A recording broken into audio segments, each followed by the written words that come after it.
8h18, votre invité Jean-Jacques l'avocat, maître Joseph Bréham. Bonjour maître. Bonjour. Merci d'être avec nous. Le 17 juillet 2014, un missile tombe sur une maison de Gaza. Dans cette maison, il y a des enfants. Ils sont 3, 8, 9 et 10 ans. Ces 3 enfants sont tués par ce missile. C'est un missile israélien. Et dans ce missile israélien, il y a une technologie française, une pièce française. C'est bien cela, fabriquée en France. Tout à fait. Et aujourd'hui, la famille palestinienne dépose plainte contre l'entreprise française qui a fabriqué cette pièce. Tout à C'est fait. cela ? Tout à fait. À quelques détails près, il n'y avait pas 3 enfants, il y avait 6 enfants sur place. Oui. Ils ont tous été très grièvement blessés pour ceux qui s'en sont le mieux sortis et 3 donc qui sont décédés. Et effectivement, le cabinet Ancil Avocat où je travaille a été saisi il y a quelques mois maintenant par la famille Choueibar, c'est le nom des personnes, pour savoir ce que l'on pouvait faire.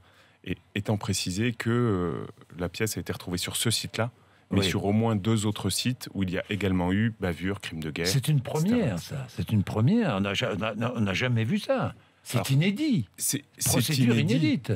C'est inédit, effectivement, mais on retrouve rarement sur le sol israélien ou ailleurs des pièces qui démontrent que sans aucune difficulté, la France, ou en tout cas des entreprises françaises, sont impliquées et sont impliquées sur des crimes de guerre. Maître, mais quand une entreprise fabrique des composants qui sont utilisés dans des armes de guerre, on le sait. Je veux dire par là que ce n'est pas surprenant si ces armes de guerre tuent.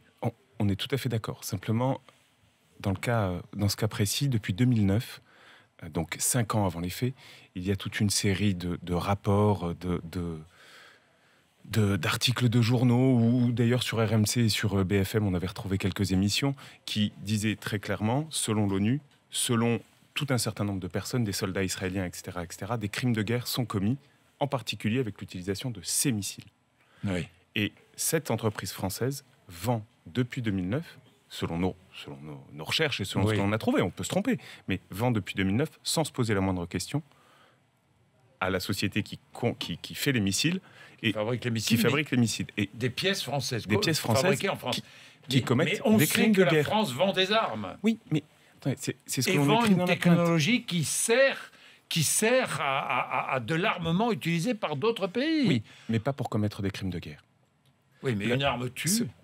Une arme tue, mais une arme doit être utilisée avec discrimination. Et depuis 2009, cette société sait, comme le sait tout le monde, que en fournissant ces armes, ils vont de facto permettre la commission de crimes de guerre. Les marchands d'armes ou les fabricants d'armes peuvent être juridiquement responsables des morts innocentes causées par les produits, alors qu'ils savaient par avance que la personne à qui ils vendaient allait commettre des crimes de guerre. Dans ces cas-là, selon nous, oui.